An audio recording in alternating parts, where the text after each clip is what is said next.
Pay scale দাবিতে যেকোনো কর্মসূচি দিলে কঠোর হাতে দমন করবে সরকার, বললেন স্বরাষ্ট্রমন্ত্রী সালাউদ্দিন।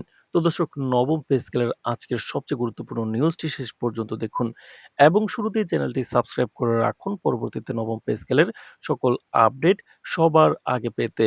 তো দর্শক, সরকারি কর্মচারীদের মধ্যে চলমান পে স্কেল নিয়ে উত্তেজনা দিন দিন তীব্র রূপ নেওয়ার পাশাপাশি সরকারের পক্ষ থেকে স্পষ্ট হুঁশিয়ারি এসেছে।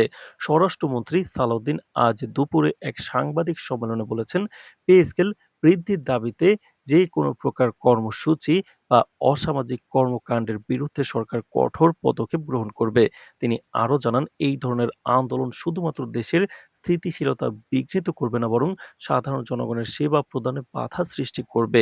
মন্ত্রী সালাউদ্দিন বলেন, সরকার সবসময়ই কর্মচারীদের কল্যাণের জন্য উদ্যোগ নিচ্ছে, তবে চলমান অর্থনৈতিক পরিস্থিতিতে অনিয়ন্ত্রিত আন্দোলন বা হঠাৎ প্রয়াস গ্রহণ করলে তা গ্রহণযোগ্য হবে না।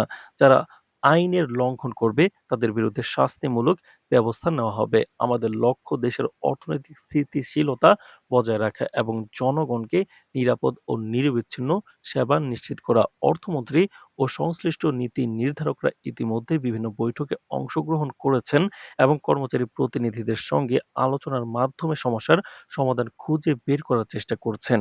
কিন্তু মন্ত্রী স্পষ্টভাবে জানিয়েছেন, আন্দোলনের নামে যদি আইনশৃঙ্খলার অবনতি ঘটে, আমরা একটিও দফা চোখে দেখব না।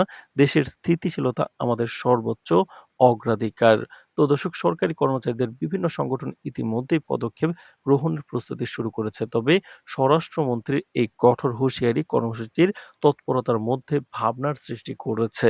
বিশ্লেষকদের মতে দেশের অর্থনৈতিক পরিস্থিতি এবং বাজেট সীমাবদ্ধতার মধ্যে এই ধরনের দাবিতে সরকারকে ব্যালেন্স বজায় রাখতে হবে। তো দর্শক, ভিডিওটির এই মুহূর্ত পর্যন্ত যারা দেখছেন, চ্যানেলটি সাবস্ক্রাইব করে রাখুন পরবর্তীতে নবম পে স্কেলের সকল আপডেট সবার আগে পেতে। তো দর্শক, বিভিন্ন অফিসের কর্মচারীরা মিশ্র প্রতিক্রিয়া দেখাচ্ছেন। কেউ কেউ স্বরাষ্ট্রমন্ত্রীর হুঁশিয়ারি মেনে নীরব অবস্থান অবলম্বন করছেন, আবার অনেকে সামাজিক মাধ্যমে নিজেদের অসন্তোষ প্রকাশ করছেন।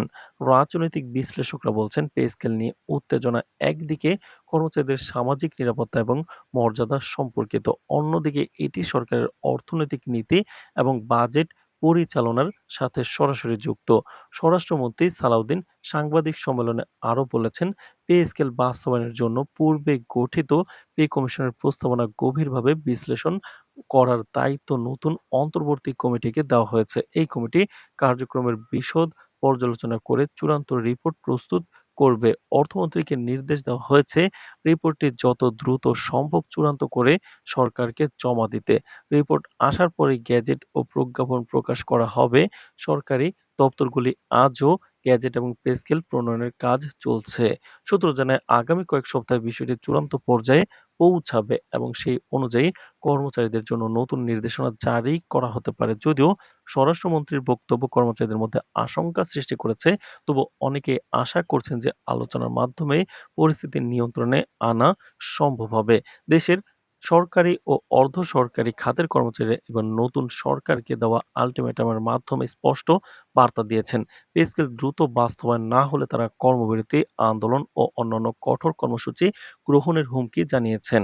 এই উত্তেজনাপূর্ণ পরিস্থিতিতে প্রধানমন্ত্রী তারেক রহমান সরাসরি প্রতিক্রিয়া জানিয়েছেন এবং সতর্ক করেছেন যে ধৈর্য ধরে সরকারের সঙ্গে সমন্বয় করার মাধ্যমে কর্মচারীদের দাবি পূরণ করা হবে।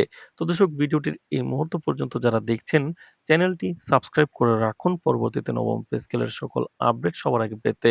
তো দর্শক, এই পরিস্থিতিতে দেশের চাকরিজীবী সম্প্রদায়ের মধ্যে বড় ধরনের আলোচনার জন্ম দিয়েছে। রাজনৈতিক বিশ্লেষকরা বলছেন, সরকারের কঠোর হুঁশিয়ারি এবং কর্মচারীদের দাবির মধ্যে একটি সূক্ষ্ম সমঝোতা গড়ে তোলা হবে কিনা তা আগামী কয়েকদিনের মধ্যে স্পষ্ট হয়ে যাবে। সরকারি কর্মচারীরা এখন চরম সতর্ক অবস্থানে রয়েছেন, তবে অনেকেই বলছেন তাদের দাবির ন্যায্যতা রয়েছে। দেশের স্থিতিশীলতা এবং কর্মচারী কল্যাণের মধ্যে সঠিক সমন্বয় কিভাবে তৈরি হবে সেটি এখন মূল চ্যালেঞ্জ। তো দর্শক, ভিডিওটির এই মুহূর্ত পর্যন্ত যারা দেখছেন, চ্যানেলটি সাবস্ক্রাইব করে রাখুন পরবর্তীতে নবম পে স্কেলের সকল আপডেট সবার আগে পেতে। আজ এ পর্যন্তই। ধন্যবাদ।